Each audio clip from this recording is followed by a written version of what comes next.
Nuestro invitado del día de hoy es académico de la Universidad de Guadalajara, psicólogo, maestro en gestión de la cultura y doctorante en comunicación y mercadotecnia estratégica. Su trabajo se sitúa en la intersección entre la cultura digital, la comunicación, la tecnología y la experiencia humana, investigando cómo los algoritmos, las redes sociales y la inteligencia artificial están transformando la atención, la identidad, la creatividad y las formas en que las personas se relacionan en la sociedad contemporánea. Como productor y dramaturgo ha desarrollado en una gran cantidad de proyectos escénicos. Su trayectoria integra la investigación académica, la creación artística y el desarrollo de proyectos dentro de las industrias culturales y creativas, explorando el potencial de la innovación como puente entre el arte, la comunicación y la tecnología. Y actualmente es creador de Efecto Viral, un laboratorio de conducta digital enfocado en el análisis de tendencias virales y el impacto de las plataformas digitales en las personas y la cultura contemporánea.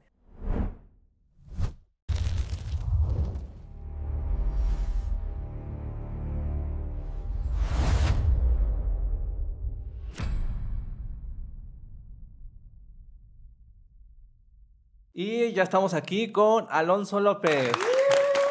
Amigo, ¿cómo estás? Qué gusto tenerte aquí. Oye, pues estoy muy contento con tanta producción de fotógrafo en este nuevo podcast y emocionado de que me invitaras a este nuevo espacio, a esta nueva aventura. Gracias de verdad por estar en este espacio. Es un espacio seguro donde vamos a compartir esa parte del contraluz.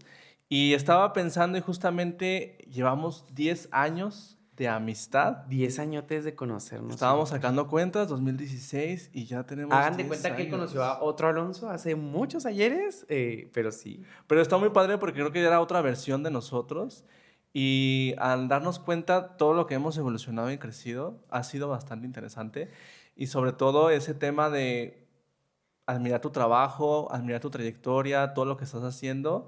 Y de verdad, al momento de que tú aceptaste estar aquí, para mí es un privilegio. Nada, muchas gracias por invitarme y eso, porque al final del día la gente ve un rostro pequeño de nosotros en redes sociales, pero no sabe todo lo que hay detrás, mucha historia, mucha aventura y qué padre poder venir aquí a platicarla y a cotorrear un ratito contigo. Y justamente le diste al... Oye, iba a decir, le diste justo porque Yo siempre le doy, ¿eh? en Contraluz siempre he dicho que hay una parte oscura de nosotros y yo veo a muchos amigos que están triunfando, que están en el super top, pero yo los conozco y sé que hubo un proceso. Entonces, por eso hice este espacio, porque quiero compartir todo ese proceso, porque sé que está inspirador y motivador al mismo tiempo, y también quiero que dijemos como el lado perfecto de las redes sociales, ¿no? Todo lo bonito, porque de verdad he tenido amigos que hasta en depresiones han estado, y por más brillo que le vean, hay una oscuridad.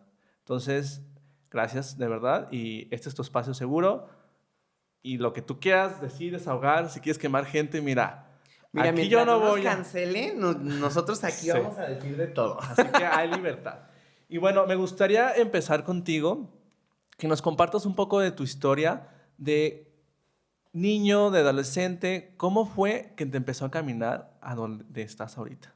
Fíjate que yo creo que para mí aplica la frase de sé lo que quiera hacer Barbie Girl, porque yo tuve muchos intereses desde chiquito. O sea, desde chiquito era como un niño muy inquieto, entonces creo que eso justo ha caracterizado tanto mi infancia como mi adolescencia y ahora mi adultez, porque pues yo no te podría decir que yo me dedico a una cosa, ¿sabes? Yo me dedico a muchas cosas que se entrerelacionan entre sí, pero justo a partir de ese niño inquieto que pues de repente, pues yo creo que una de las cosas que más me marcaron sería el teatro, ¿sabes? O sea, que de repente le interesó el teatro y es algo bonito porque no me interesó el teatro a raíz de, pues de una clase o algo. Pasa, y a lo mejor esto creo que no lo he platicado, que yo tengo dos tías psicólogas y cuando era niño, ellas decían, bueno, pues es que hay que estimularlo y lo vamos a llevar al teatro, ¿no? Y me llevaron al Teatro Jaime Torres Bodet, no remodelado, viejito de aquella época. Tenían matinés de que el puerquito, los cuentos del puerquito, los tres puerquitos y el lobo feroz y así. Y no se me olvida, esta es como una anécdota que creo que marcó mucho el inicio de este interés, porque en aquel entonces el teatro se usaba mucho cerrar el telón de boca, que para quien no sabe, pues ya, porque ahorita ya nadie cierra el telón, Pues tú entrabas y veías un pinche telonzote rojo, ¿no? Pero tú a los 6, 7 años, pues era como de qué está pasando, ¿no? Nunca había ido. Me sientan, yo estaba así como de que, pues no sabía, nunca me explicaron, ¿no? Simplemente me dijeron, te vamos a llevar. Ah, bueno. Y en eso apagan la luz. Y yo con el miedo a la oscuridad tremendo, ¿no? Sentado así como, "Ay, ¿qué va a pasar? ¿Qué va a pasar? Y bueno, para quienes no sepan, se usaba mucho cerrar el telón. Entonces yo en niño, 6 años, sin saber a dónde iba, llego y veo un telonzote rojo, ¿no? Que obviamente me supera 4 veces yo a los 6 años. Me siento, apagan totalmente las luces, mucho del oscuro total antes de empezar, ¿no? Tercera llamada, ¡pum! Y tú con el terror a la oscuridad. Y de repente un actor por atrás grita, fulanito, ¿no? Porque el teatro para niños es muy interactivo, muy así. No, yo muerto de miedo, pero a la vez, conforme fue avanzando, me reía, me sorprendí, ¿no? O sea, para mí fue conocer un universo maravilloso. Creo que todavía años después lo sigo recordando como con mucha emoción y creo que eso inició en mí un despertar del interés, ¿no? De después decir, métanme a clases de teatro, quiero hacer esto.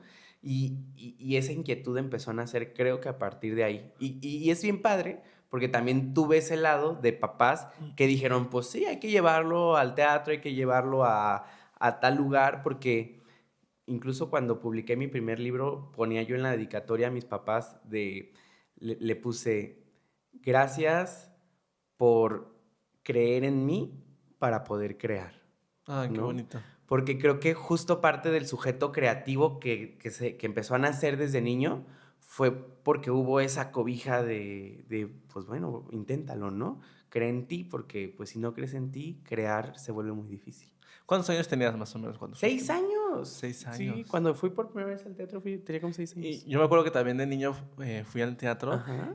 Uno está chiquito y lo ve enorme. Sí. Lo ve así gigante. Y ahora que uno va de adulto, pues ya... Y fíjate que para quien no está en lo escénico, o sea, que solo lo ve como espectador, incluso de adulto sigue siendo muy sorprendente. O sea, el teatro tiene esa magia. Ya uno cuando está atrás, pues medio revisa y dice, ¿cómo le hicieron? ¿No? Todavía yo me acuerdo que hace que como un año que estuvo Aladín, yo decía, ay, no, esa alfombra de verdad se ve que vuela, ¿no? ¡Qué maravilla! Pero imagínate lo de niño, ¿no? O sea, Claro, la si fantasía. para mí de adulto, ya teatrero, que ya sé más o menos cómo funcionan los mecanismos teatrales, era como de, no manches, un niño que va por primera vez y se mete al Teatro Telcel y ve a la pinche alfombra voladora, híjole, no, yo creo que si hay un papá que nos está viendo, llévenlo al teatro, y permitan que sus hijos conozcan, vayan, lean, porque creo que sí marca la vida de una persona. Claro, y desde ahí se puede decir que comenzó tu interés, tu trayectoria. ¿Y qué fue? O sea, ¿y empezaste a imaginar de como actor, teatro? ¿Empezaste a investigar clases, talleres? Sí, yo me metí a clases de que en la secundaria, ¿no? La clase de teatro, o sea, yo creo que podrían ser como los primeros inicios. De hecho, por ahí tengo una muy buena amiga, saludotes, a Escaret, que hoy en día es conocida como Mamá Mechanic. Estuvimos en la secundaria juntos y el otro día estamos platicando de que hicimos Toy Story ella y yo en la secundaria, porque los dos igual de inquietos, igual. Entonces yo creo que la secundaria fue como ese primer inicio. Después yo pasé a la prepa en Tlaquepaque, acá en Guadalajara, para los que nos ven en otros lugares. Y estaba ahí el Centro Cultural El Refugio, muy cerca, unas 3 cuadras de donde estaba yo estudiando la prepa. Y también ahí empecé a hacer teatro. Me quedaba muy cerca, la verdad es que salía de la prepa y me iba para allá. Era como para un adolescente, era como muy cómodo pues iniciar en ese proceso. Entonces estuve buenos años allá también haciendo teatro, pero fíjate que más bien yo creo que sí, o sea, sí el teatro siempre estuvo y siempre hice teatro y hasta la fecha sigo así produciendo teatro, pero también me dio mucho en ese momento de secundaria prepa por escribir. Ok. Escribía mucho y dramaturgia, o sea, textos enfocados para que se hicieran teatro. Entonces escribí buen rato obras, textos pequeños. Ya después los leía, ahora de adulto, de hecho hace buen rato me los encontré y decía yo, qué dramático era, Dios de mi vida, ¿no? Porque escribí algo que se llamaba Pequeños fragmentos de un corazón roto, ¿no? Y cada historia era un fragmento de una persona que se rompió, ¿no? Muy a la Rosa de Guadalupe, Claro. mucha influencia de ese estilo en aquel entonces.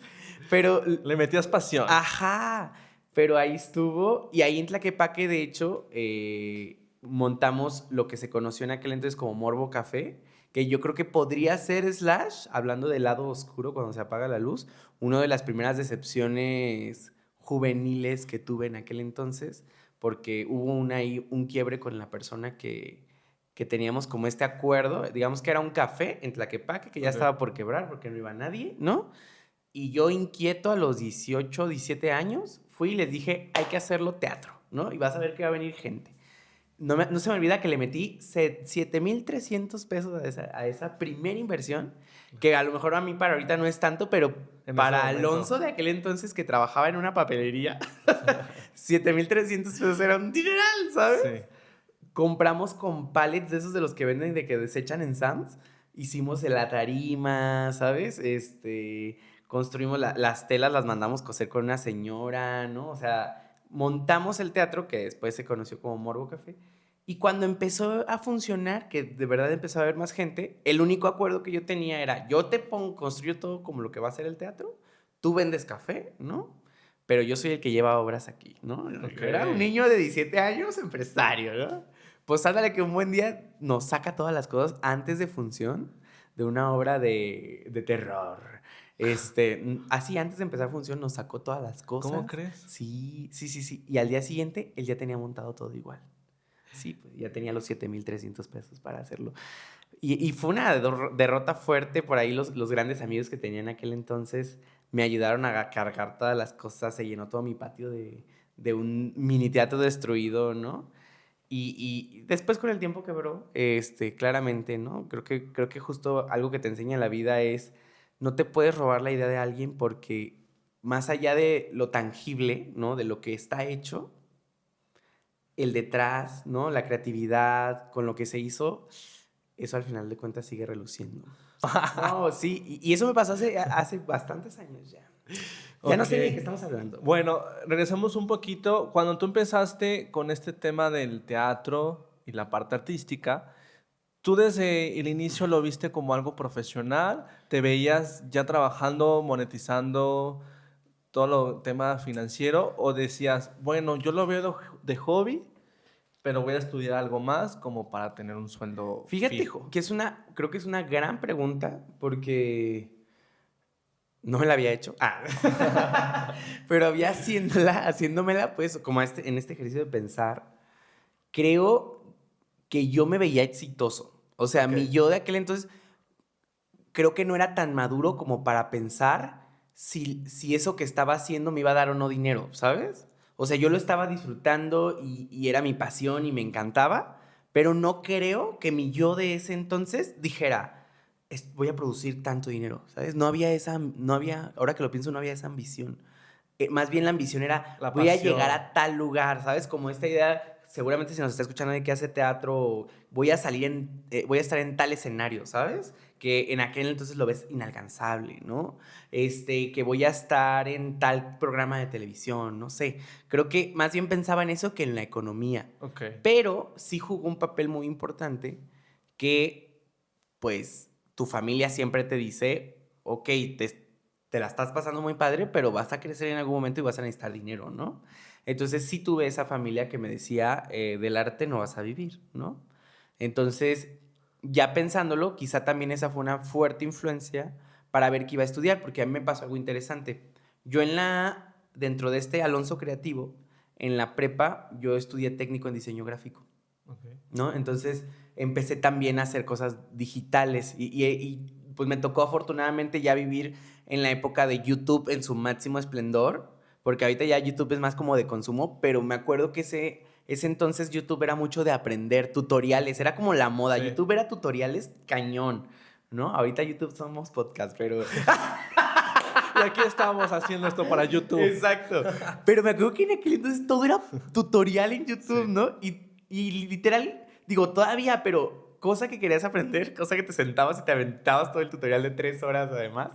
Y yo era muy de esos, de ponerme a sentar a ver. Y entonces me tomaba así la clase que te daban en la universidad pública con el taller de diseño gráfico, uh-huh. Pero de lo que me decían, detonaba una idea y yo me metía a YouTube. Y me pasaba horas, me acuerdo que siempre mi mamá me decía, ya, espérate a la computadora, ¿no? Pero yo era porque estaba aprendiendo. Okay. Y entonces, aprendí bastante de diseño gráfico al grado de que empecé a hacer como freelance en aquel entonces en la prepa diseño gráfico. Ok. Y hacía publicidad, lo que me encargaban. Entonces era como un pequeño emprendimiento de una parte creativa. Y cuando llega este momento de decir, ¿qué vas a estudiar? La verdad es que mucha gente me decía, pues métete a diseño gráfico. O sea, ya lo estás haciendo, le entiendes muy bien. Otra parte, pues, artes escénicas, no manches. O sea, ya estás, para ese entonces yo ya estaba haciendo teatro. Entonces también ahí está. ¿Y tú no? No, pues la cosa es que en mi cabeza, y lo agradezco muchísimo porque me llevó a donde estoy ahora, en mi cabeza fue, ¿por qué voy a meterme a algo que ya estoy haciendo? Ok. Mi lógica de aquel entonces, no lo sé si funcionaba, pero a ver, si yo ya estoy haciendo diseño gráfico y ya no puedo decir nombres ahorita, pero estaba haciendo publicidad para gente importante. Ok. O sea, les puedo decir que a esa edad yo ya había diseñado espectaculares. Así. ¿Qué edad más o menos? Pues 18 años, cuando decides qué estudiar, 17, 18 años. Era muy inquietado. Entonces, yo decía, ¿para qué voy a estudiar eso? Y luego, pues si ya estoy haciendo teatro, ¿para qué voy a estudiar teatro? Algo que me sume, o sea, que me dé otra cosa que no tengo todavía, así lo veía yo. Y encontré algo que en mi cabeza decía, tiene que ver con escribir, con los personajes, con el teatro y con el diseño y todo esto del mundo de la publicidad. Y fue la psicología. Ok. Y entonces dije, claro, si hay algo que atraviesa todo lo que estoy haciendo y que me puede enseñar más cosas y entender más a la psicología de los personajes, pero la psicología de la publicidad, va a ser la psicología. Y en ese arrebato me metí y estudié psicología. Tenemos un psicólogo también. Oye, hay mucho talento. Entonces, yo creo que cada uno de estos has pasado por procesos de contraluz cañones. O sea, yo siempre he dicho que estamos en etapas de nuestra vida que superamos un contraluz cuando llega otro. Y lo que yo puedo observar de ti es que has estado aprendiendo de aquí, aprendiendo de acá, experiencia, golpe tras golpe, contraluz contra contraluz. Me imagino que has tenido muchas barreras en Sí. este proyecto de tu vida. Me gustaría que nos compartieras en la parte artística cuál fue tu primera barrera, porque yo conozco un Alonso que no importa lo que digan, yo lo voy a hacer, yo lo voy a intentar, porque a ti no te para nada. Pero hay situaciones que somos humanos y que al final sí, a veces nuestro mejor amigo, un familiar o algo nos hace ciertos comentarios que dices, o a veces personas desconocidas, pero ¿has dudado realmente de lo que estás haciendo? ¿Has dudado de tu talento? Fíjate que sí. Ahora ya lo recuerdo como un recuerdo muy superado, porque también psicólogo que ha ido a terapia, ¿no? Pero sí recuerdo mucho que hay un parteaguas entre el Alonso que inició a hacer teatro a los 13 años, en un mundo como muy seguro, muy de fantasía, muy de todo es posible, ¿no? Y que la verdad le fue bien, a llegar un momento en el que te enfrentas con la realidad, porque la neta es que el mundo no es fácil, o sea, y hay gente de verdad muy mala en este mundo. O sea, sí creo que así como te encuentras ángeles y personas que te ayudan en el trayecto, también te encuentras pues con la realidad del mundo, ¿no? Y no solo se trata de México, sino el mundo entero. Y me pasó justo un momento clave. Yo ya estaba estudiando psicología, iba como a la mitad, pero a la par empecé a construir un proyecto de teatro que yo escribí, una obra de teatro que yo escribí, y que por azares del destino yo conocí a la gente correcta para que la obra se hiciera como una producción mucho mayor que a lo que yo podía hacer estudiando la carrera, ¿sabes? O sea, obviamente obras pues, de formato un poco mucho más pequeño, ¿no? Y esto. Entonces, en ese inter, pues se da la oportunidad, empezamos a construir esta obra de teatro y empieza a llamar mucho la atención, ¿sabes? ¿Por qué? Porque era un género que en aquel entonces no estaba tan comercializado, ahorita ya un poco más, ¿no? Pero para no hacer el cuento largo, llega el punto en el que incluso una productora de cine dice, queremos hacer esta obra una película sin que la obra se haya estrenado, ¿sabes? Entonces era como de, ¿qué? ¿Cómo? Ajá. Y pues una cosa y otra, te digo, para no hacer la historia tan larga, me obligan a firmar los derechos de autor de esa obra, a cederlos, porque yo la tenía registrada. Eh, y es fuerte porque me amenazan de muerte, ¿sabes? O sea, la escena es un Alonso joven, muy joven, ¿no? 19 años, ¿no? Sentado en la oficina de un señor, ¿no? Amedrentado, junto con su mejor amigo. Y aquí lo más grueso, más allá del miedo que sentí, porque sentí mucho miedo y mucho miedo por mi familia, ¿no? No se me olvida que cuando llegué a mi casa, le conté a mi mamá, pues, qué había pasado, ¿no? Pues, oye, pues, esto. Y mi mamá me dijo, pues, es que ya, o sea, ya entiende que ya tienes que dejar de hacer eso, o sea, tienes que dejar de hacer teatro, tienes que dedícate a tu carrera, ¿no? O sea, como yo la entiendo en mamá visualizando que tenía que seguir adelante y que tenía cosas para cuales seguir adelante, pero para mí fue por primera vez, después de muchos años, decir, pues sí, pues es que quizá eso no es para mí, ¿no? Y creo que fue la primera vez que toqué fondo en decir, pues es que el arte no es para cualquier persona, ¿no? El arte, pues es para la gente que tiene ciertos privilegios, ¿no? Y yo no nací con esos privilegios. Y fue un momento como complejo, ¿no? Yo creo que dejé unos meses de hacer lo que estaba haciendo, ¿no? Ya no me acerqué a estos temas, pero creo que ese podría ser uno de los primeros momentos de la contraluz, que ya fue hace muchos años, digo, después vinieron otros, pero ese en especial significó mucho porque, porque creo que al final del día me enseñó que dentro de esta fantasía que vivimos las personas que hacemos arte, porque sí creo que las personas que nos consideramos creativas y que nos atrevemos a mostrar este lado vulnerable de nosotros, porque al final del día todos los artistas mostramos nuestros lados vulnerables con nuestro arte,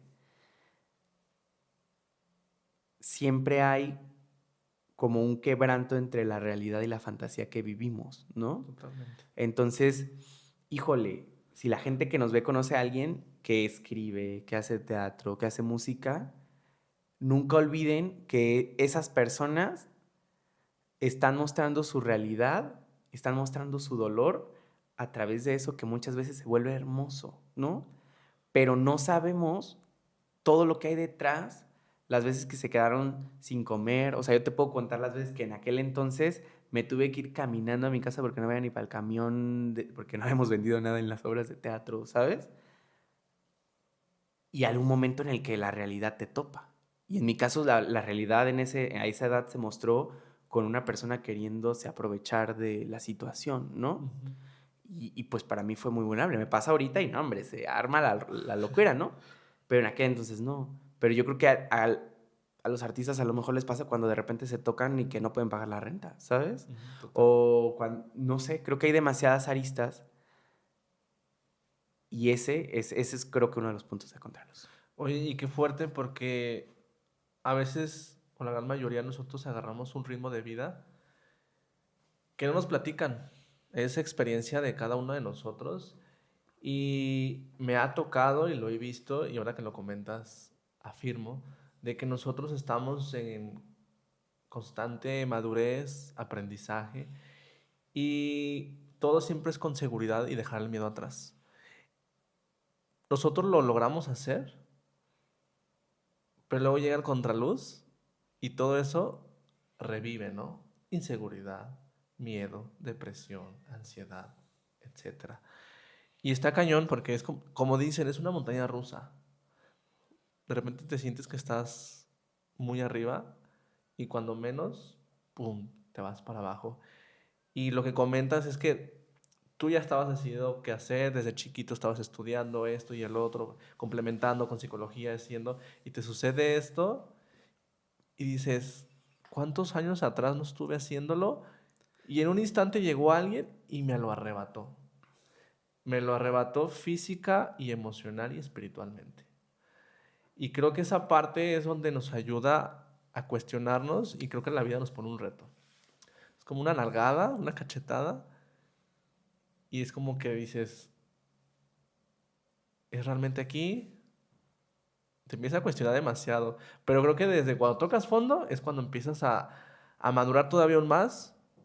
Te pones retos a ti mismo. Obviamente no es fácil, porque yo lo estoy contando ahorita muy fácil, pero como tú dices, hubo que ir a terapia, porque necesitamos como ese impulso y como lo comentaba en episodios pasados, la terapia siempre es súper fundamental para poder sobrellevar muchas situaciones, encontrarte en el camino. Y tú como psicólogo me imagino que has visto muchas cosas. Que mira, ahí yo como psicólogo me gustaría decirle algo a la gente que se encontró este podcast y se puso a verlo. Yo en mi experiencia, primero como persona, no hay motivador, creativo, inspirador más bonito que las emociones. Y por ejemplo, esos momentos en donde yo estaba súper mal, te puedo decir que fue cuando escribí una de las obras que después, hasta la fecha, se ha puesto en cartelera, que fue ¿Qué es oscuridad? Y las veces que he escrito o que he tenido ideas, ha sido cuando me han roto el corazón, ¿sabes? Y no por romantizar la herida, sino más bien por comprender que en esos momentos de dolor, a veces la mejor terapia también la tienes tú mismo en permitirte sentir el dolor, ¿sabes? Creo que hay una idea tan errónea en nuestra cultura, ¿sabes? Piensa en un niño. Un niño chiquito va al supermercado y quiere un juguete y cuando le dicen, no, pues no se puede, ¿no? O sea, no te vamos a comprar ese juguete ahorita. Pues obviamente, ¿qué reacción emocional puede tener? Pues sentirse triste o enojarse porque él quiere el juguete. ¿Y qué le decimos a ese niño? No te enojes. No te enojes porque los niños solo tienen que estar felices. Y luego va el niño a la casa de un primo y quiere un juguete que es el mismo juguete que tiene el otro primo. Entonces, pues siente, oye, no, pues... Y no sientas eso, ¿sabes? Entonces, todo el tiempo le estamos invalidando a los niños el sentirse mal. Que cuando crecen, y les validamos sentirse bien, sentirse felices, cuando crecen y se enfrentan de nuevo, vuelvo, a esta vida real, porque la vida el mundo en el que vivimos es un caos, es una guerra, ¿sabes? No sabes cuándo van a quemar un carro a la vuelta. Y se enfrenta a la realidad, a las relaciones humanas dolorosas, pues claro que se frustra por sentirse mal. Y entonces, en lugar de permitirnos sentir el dolor, nos lo negamos, ¿sabes? Entonces, ¿por qué les digo todo esto? Porque la invitación es a que cuando sientan ese dolor, esa tristeza, esa frustración porque no lograron algo, por ese amor fallido que a lo mejor los tenía ilusionados, pues siéntanlo. Y si se permiten sentirlo, puede llegar un momento en el que ese dolor que están sintiendo se convierta en algo hermoso, ya sea una canción, una obra de teatro, una imagen, una pintura, que haga que alguien más que está sintiendo lo que ustedes sienten, los entienda. Y eso es el arte. Total. Y entonces, híjole, de verdad, sean artistas o no sean artistas, en el momento en el que más se sientan vulnerables, siéntanlo. Porque eso nos hace seres humanos. Claro, ahorita que hiciste eso, creo que fue el momento en que yo encontré el arte. Todos los cuadros que están acá. Ay, mira, y te veo tus ojitos, sí, amigo. ¡Ay! Todo eso es mi depresión de la etapa y está proyectada en esa pared. ¡Guau! Y es muy bonito cuando puedes compartirlo y volteas a ver tu contraluz físicamente. Dices, aquí estuvo un Roy en depresión, un Alonso que tuvo problemas emocionales, ¿sabes? Y está padre hacerlo arte. Y ahora me gustaría tocar un tema. Siempre lo divido como en la parte profesional, en la parte de proyectos, pero ahora vámonos un poquito más interno, en la parte de trabajo en equipo. Ok. ¿A qué me refiero? A veces nosotros estamos en una comunidad, compartimos el proyecto, pero seamos honestos, siempre va a haber mínimo una persona que sí nos echa el mal de ojo, envidia, o nos pone a dudar, o nos cuestiona. Y me ha pasado que en caminos he visto que los proyectos colapsan por el equipo interno, porque no hubo comunicación, hubo conflictos, inseguridades. Entonces me gustaría, si nos podrías compartir algún proyecto que tú digas, este proyecto yo lo estaba dirigiendo, lo estaba construyendo, pero en ese momento colapsó porque hubo... ¿Por qué pregunto esto? Porque hemos visto obras y yo he visto que gente aplaude, grita, emoción. Y veo artistas que están, ahora sí que finalizando la obra, y empiezan a llorar. ¿Por qué? Porque yo he visto historias que dicen que es que no sabes cuánto trabajo me costó crear esta función y que se llenara y que me den esos aplausos. Para mí es muy emotivo. Y todo artista o en la parte de dirección, creador, sé que hay algo que nos cuesta trabajo, que mucha gente no ve. Ok, mira, fíjate, creo que aquí hay estás diciendo dos cosas que me suenan mucho, y que han sido aprendizajes que he tenido en la vida. La primera es el tema del trabajo en equipo, ¿sabes? Porque sí me pasó en algún punto de esta juventud inquieta, como yo hacía de todo, yo escribía, yo dirigía, ya sabes, y el encontrarme con que para que algo realmente se vuelva mejor y se construya, tienes que trabajar en equipo, me costó trabajo. Pero lo logré y creo que tengo de las mejores relaciones y amistades más significativas de mi vida han sido personas que justo como lo dices, creas una familia para poder construir algo mejor o algo más grande de lo que tú mismo solito pudiste alcanzar a ver, ¿no? Pero pues como en todas familias, ¿no? No todo el tiempo estás feliz con tu mamá, ¿no? O sea, o con o tu hermana o tu hermano. Sí, hay También hay momentos. peleas, ¿no? Entonces, no creo que haya un proyecto que se haya tenido que cancelar o que haya fracasado, pero sí creo que tengo proyectos o que viví proyectos en los que obviamente por las relaciones que se estaban dando, ¿no? Eh, fracasaron. No me gustaría hablar de uno en específico, porque por ejemplo alcanzo a ubicar uno en el que pues había dos creativos muy importantes de ese proyecto que eran pareja y luego dejaron de ser pareja. Okay. Y eso, híjole, pues obviamente Fue en ese truncó proceso. muchas cosas, ¿no? Y aunque uno quisiera tener un equilibrio, ¿no? Pues no se podía porque entonces Sí, el ellos ambiente. estaban en su pareja viviendo el duelo, pero nosotros estábamos como en equipo, como de qué onda, ¿no? Entonces, no me gustaría hablar de ellos porque no era mi proceso, ¿sabes? Pero sí, como dices, al final del día, el trabajo en equipo hace que todo sume, pero también las peleas en el equipo hacen pues que todo se caiga. Yo creo que algo que sí puedo decir de eso es que cuando uno trabaja, y sobre todo en equipos creativos, tiene que jalar a la par, porque sí he estado en proyectos en los que pues está citado un ensayo en el que te costó un chingo de trabajo llegar, ¿no? Y no llega la persona, ¿sabes? Y no avisa. Entonces, ese tipo de cosas creo que sí restan demasiado, porque al final del día, y eso, por ejemplo, yo como productor, que luego lo que me toca es reunir equipos creativos, he aprendido puedes llamar la atención, pero nunca puedes quebrar esta armonía y este gusto de las personas de estar ahí, porque en el momento en el que se quiebra, pues ya ni siquiera tiene sentido, porque no es como que estés en una fábrica maquilando un producto, que da igual si estás contento o triste si le pegas un sticker. Ahí vale madre, ¿no? El producto va a estar. Cuando se trata de arte, no. Si tú estás cansado y harto cuando vas a tomar fotos, eso impacta totalmente en el resultado de las fotos. Nosotros, si estamos peleados todos en escena, me dirán lo que quieran los creativos, pero se nota en la escena. Sí, la ¿Sabes? incomodidad. Entonces, el buscar la armonía en un equipo ha sido como parte de mi trabajo.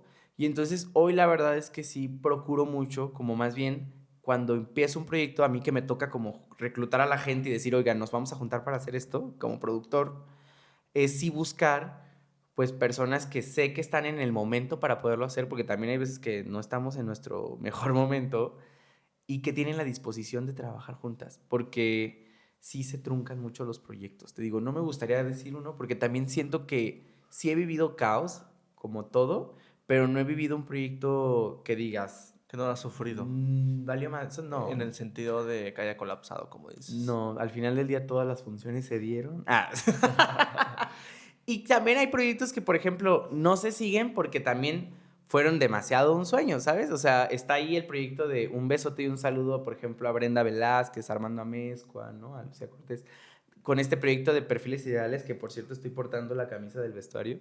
Que por ejemplo, era un proyecto que inició como una obra de teatro, sumamos gente, ¿no? Y entonces de repente Gloria Sánchez y Armando se juntan y dicen, hay que hacerlo musical. Y me dicen, ¿por qué no lo hacemos musical?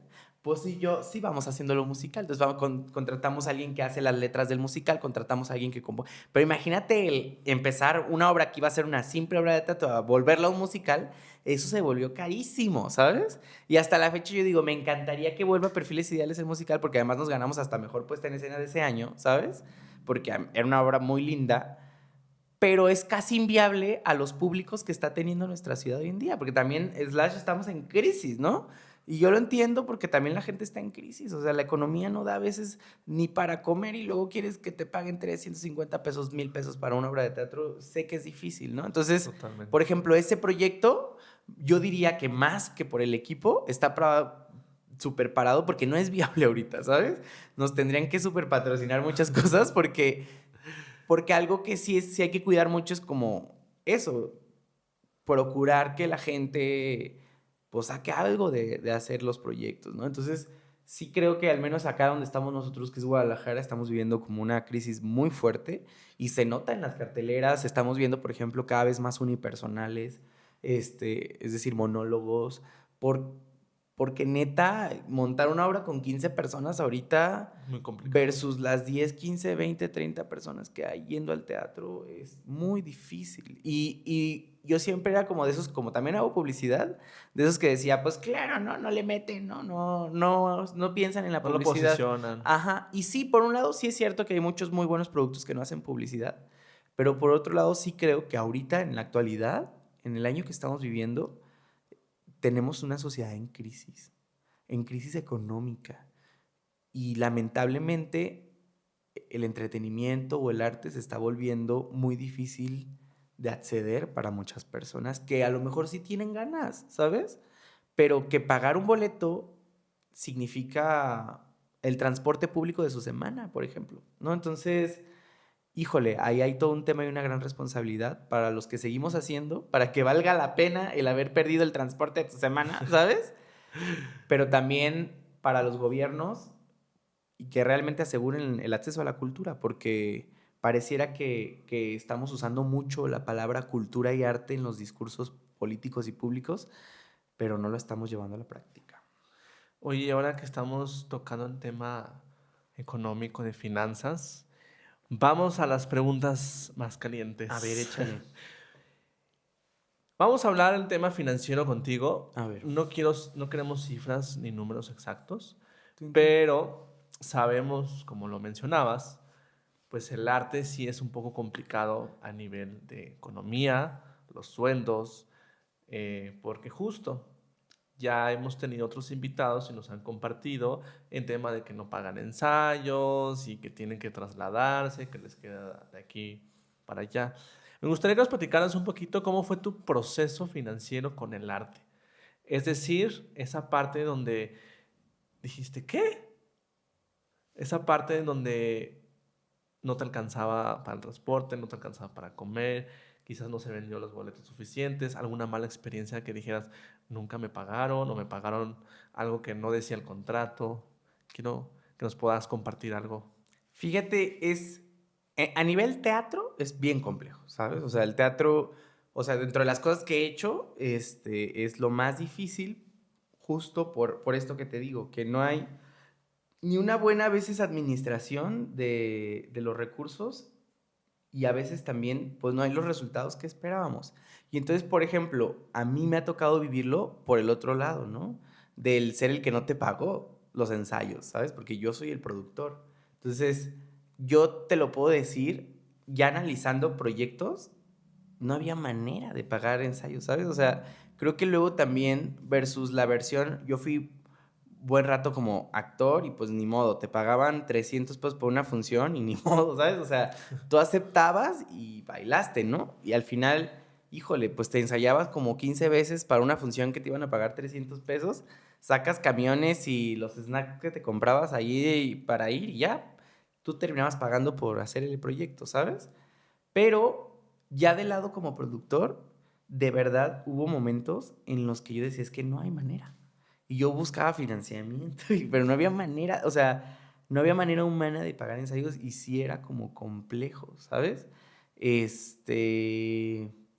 Afortunadamente, a mí no me ha pegado tanto como el quedarme sin comer o quedarme sin esto, porque siempre estuve a la par desarrollando otras cosas que a lo mejor, pues no, pues digamos que sí me permitían, ¿no? O sea, yo a la par siempre estuve haciendo freelance de publicidad y a la par pues yo entré a trabajar como maestro, yo doy clases en la universidad y empecé a gestionar proyectos culturales, pero más desde la versión de la gestión pública, y entonces eso me permitió a mí sobrepesar o entrar en un intermedio entre realmente la vulnerabilidad que sé que vive un artista y la que me tocó a mí. La verdad ha sido muy distinta por eso, pues, porque yo hago otra serie de proyectos, ¿no? O sea, ¿qué te voy a decir? O sea, realmente el dinero que yo gano a veces viene más de otras fuentes como la publicidad, ¿no? Que del arte. Esa es una realidad.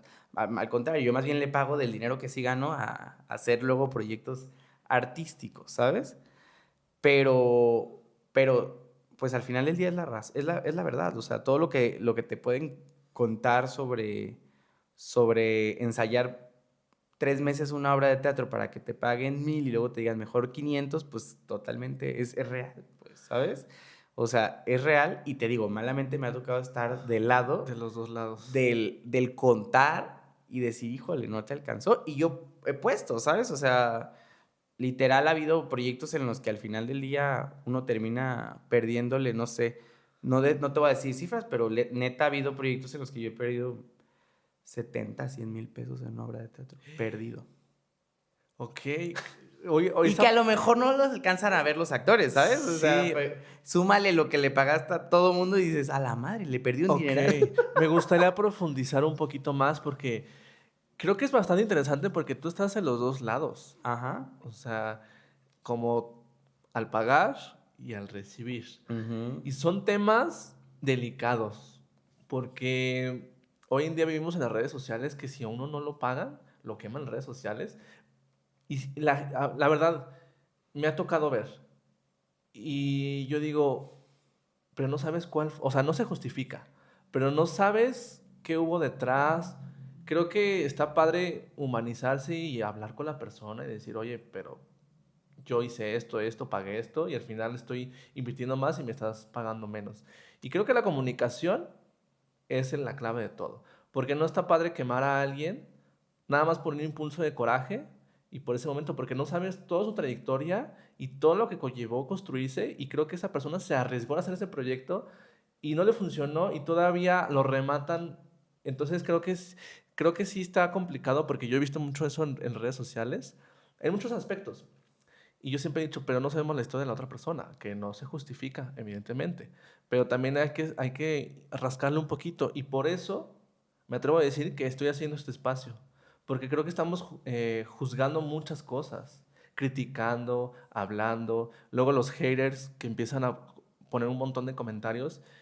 Y esos comentarios llevan hasta desvivir a las personas porque empiezan a colapsar y se cuestiona. Entonces creo que este espacio quiero construirlo mucho para este tipo de cosas. Me gustaría profundizar un poquito más, si es posible que lo puedas compartir. Quizás no a detalle, pero sí me intriga un poquito rascar ahí. ¿Y por qué hubo esa pérdida de dinero? ¿Qué fue lo que hizo? ¿Porque te subieron costos? ¿Porque no se vendieron boletos? ¿O porque algún daño físico? No, sé. yo creo que por tonto. Es que Fácil. mira, hay que ser honestos. Al final del día, en las artes escénicas específicamente, porque en otros proyectos que he hecho es distinto. Yo creo que algo que tienen las artes escénicas es que mezclan demasiadas artes, ¿no? O sea, tú dijeras, yo quiero producir un video, tú como fotógrafo sabes que lo puedes hacer muy pro y no con tanto dinero. Uh-huh. Con las artes escénicas también, pero luego pasa como, por ejemplo, si tú quieres tener una escenografía bonita, la puedes diseñar tú o pedirle a un creativo que la diseñe. Pero al momento en que le pides a un creativo que la diseñe, ya te gastaste, ahorita vamos haciéndolo en general, no 20,000 pesos. Solo en que la diseñe, no en que la haga. Luego tienes que hablar con el realizador que la va a hacer y ya te va a decir materiales. Entonces tú, súmale otra parte, que inserte sonido de dinero, ¿no? Pero luego entonces viene el tema del guión. Yo, por ejemplo, en mi vida he producido algo en lo que no pague los derechos de autor. Entonces, súmale el clic, clic, derechos de autor. Y luego sigue el vestuario. Lo mismo que con la escenografía. ¿Lo haces o lo mandas diseñar? Lo mandas diseñar, súmale más dinero. ¡Cling, cling! ¿Sabes? Entonces, si yo he llegado a perder dinero, es porque he llamado a todos los creativos y a todos los creativos les he pagado, ¿sabes? O sea, poquito, mucho, a destiempo, porque eso sí lo tengo que decir, porque luego me ve alguno. A veces les he tenido que pagar hasta un mes después de que se dé la función, porque ahí se cruzan otras cosas, ¿no? De que luego no te dan el dinero del teatro y te lo retienen un montón de tiempo, ¿no? Pero bueno, el chiste es que más bien yo he hecho proyectos de mucha calidad en ese sentido, que pues obviamente versus la taquilla que hay en Guadalajara, pues no, o sea, no llegan, ¿sabes? Entonces sí, súmale entonces que aparte te atreviste a hacer una obra con 8 actores y cada uno le tienes que pagar mínimo sus 1,000 pesos por función, ahí está, ¡tling, tling! Que es poquito, ¿eh?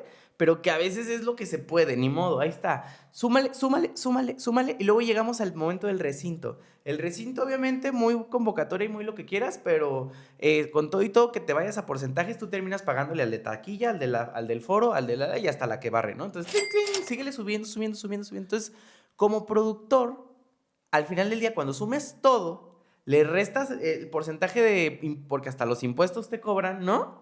Más todo el tiempo que tuviste.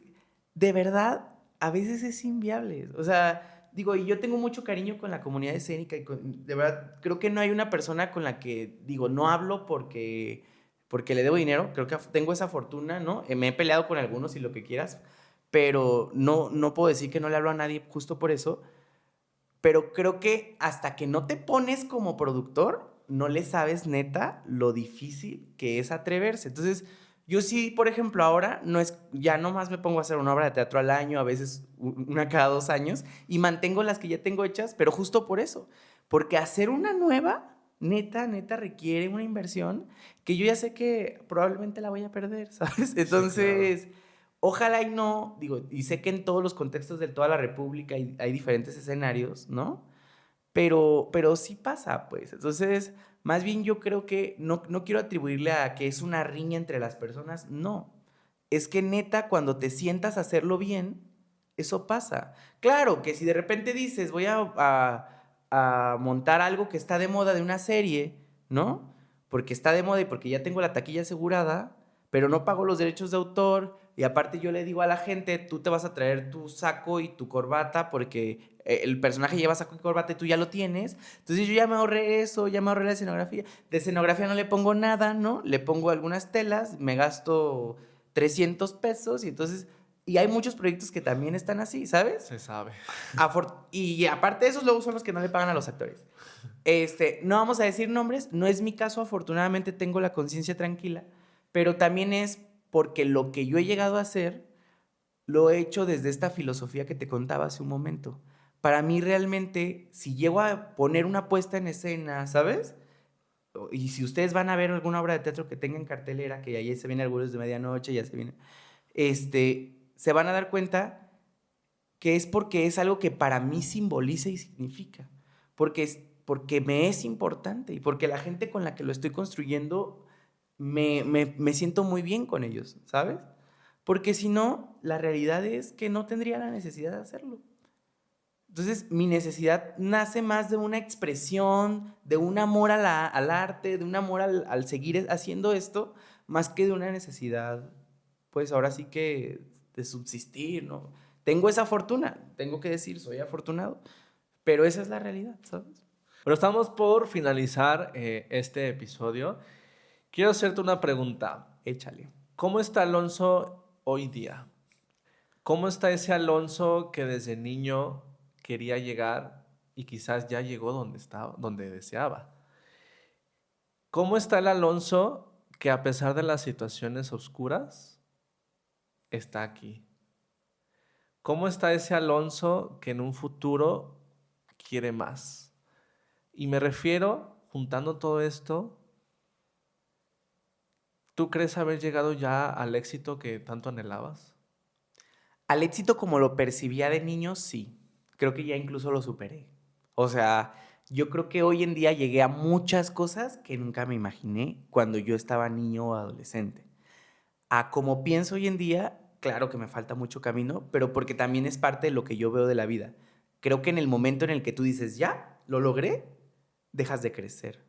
Como seres humanos siempre vamos a poder seguir creciendo. Entonces, nunca diría que ya llegué, ¿sabes? Si lo pienso a como lo veía de niño, sí, la superé. Pero creo que cómo estoy hoy en día respecto a eso, pues estoy muy feliz. Estoy muy feliz porque creo que a pesar de los contraluces y de los momentos tristes y de los momentos de miedo y así, todo ha valido la pena. O sea, yo no creo que exista algo que me haga ser yo hoy en día que no sea gracias a todo ese camino recorrido. O sea, y que si me considero una persona que resuelve y que está pensando y me Todo considero es una persona así. creativa, es justo por haberme atrevido a entrarle al tema del teatro, a entrarle al tema de la publicidad, de la psicología y de todo, y vuelvo a como inicié al principio, y de ser lo que quiera ser Barbie Girl. Creo que si hay algo que la gente que me está escuchando puede retomar de mi experiencia, es cosa que te llame la atención, búscala, investiga, inténtalo. Que si es coser en crochet, búscate un tutorial, un cursito, no tienes que gastarle tanto, no tienes que tener todo profesional para hacerlo, pero hazlo. A lo mejor duraste 2 meses haciéndolo y te truncaste, perfecto, muy bien. Ya de esa experiencia aprendiste algo. Y que si después es que tú te quieres poner a cocinar, métete, ve tutoriales y hazlo. Si duras 1 año, 2 años o la mitad de tu vida haciéndolo, algo te va a dejar esa experiencia. Creo que eso es lo que he ido haciendo yo toda mi vida, ¿sabes? Literal, no te puedo contar, hasta talleres de fondant me he metido ¿sabes? Pero creo que cada experiencia de aprendizaje, las personas que me crucé en ese momento, al final del día, después, ¿no? Como en esta película de ¿Quién quiere ser millonario?, ¿no? Que va pensando las respuestas gracias a sus experiencias de vida, son lo que te dan los recursos para ser creativo. Y eso es la creatividad. Entonces, yo estoy muy feliz de que nací en un contexto de una familia en el que siempre me dijeron, pues, inténtalo, ¿no? Vuelvo a lo mismo, que me permitieron creer en mí y que nunca dudé, a pesar de que hubo momentos en los que tenía que dudar, como el que te platiqué, ¿no? Pero en el que seguí intentando, en el que seguí aprendiendo. Y eso es, yo creo que si las personas que tengo el gusto de conocer y que me conocen y que han estado cerca de mí me conocen, saben que yo tengo esa característica. Lo que sea, busco la manera y lo intentamos. Y de eso es de lo que estoy feliz. Ya si en el trayecto voy consiguiendo cosas y están padres y están divertidas, está padrísimo, pero creo que no hay cosa más bonita que el permitirte sentir, el permitirte creer y el intentarlo. Porque pues ya no, ya lo tienes. O sea, y al final sí, no sé, pienso en si un día quieres pintar un cuadro, ¿no? Y al final del día ese cuadro termina lleno de manchas y sin forma, ¿qué importa? Porque tú lo hiciste. Qué bonito. Qué bonito porque tengo 10 años de conocerte y yo he visto un Alonso muy cambiante. Muy Mucho. bipolar, dices tú. No, porque justamente a él lo conocí en las reuniones de amigos, teníamos amigos en común y yo lo veía y pues, no me dejarás mentir, eres un Alonso un poquito más, ¿cómo puedo decir? Como más discreto, como que más serio. Y tú, sí, pero ya, ahorita ya no. No, no sé, a lo mejor sí. Esa era mi percepción, porque pues también apenas lo estaba conociendo y cuando uno conoce, pues no agarra esa confianza, ¿no?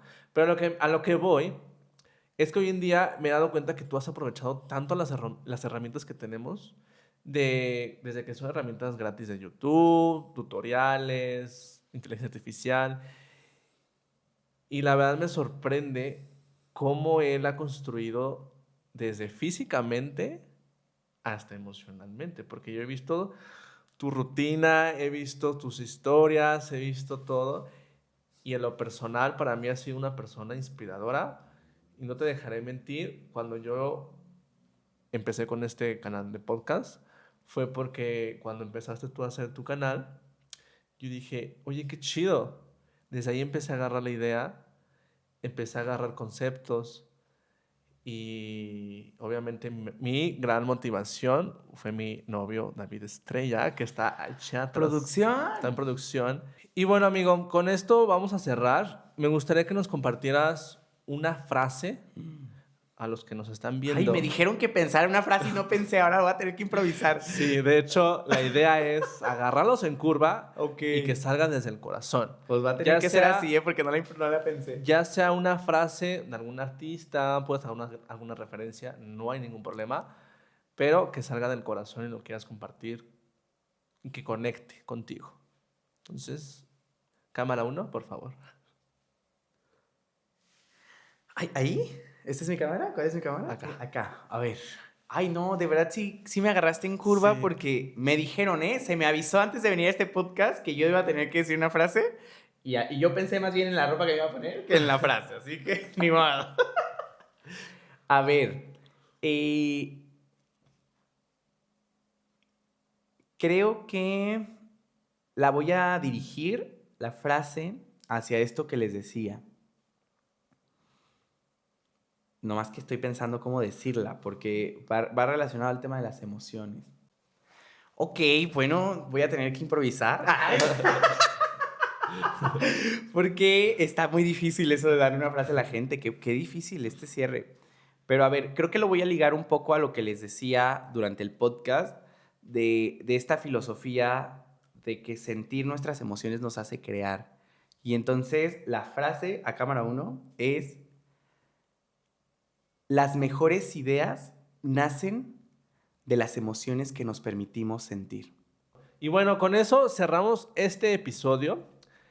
Compártenos tus redes sociales para que te podamos encontrar y lo vamos a poner aquí en producción. Claro que sí, estoy como @AlonsoLope, Alonso con Z, en todas las redes sociales, mi página web también, alonsoconzlope.com. Ahí están toda mi información, todas mis redes, mi contacto.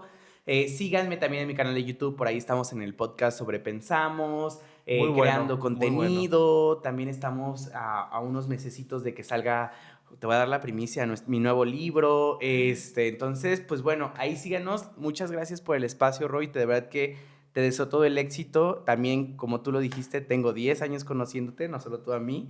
Y también te he visto crecer y me da muchísimo gusto que te hayas pues armado este espacio tan mono, tan bonito, tan a gusto y tan ameno la conversación. Así que ahí estamos, síganos y gracias. Muchas gracias. Adiós.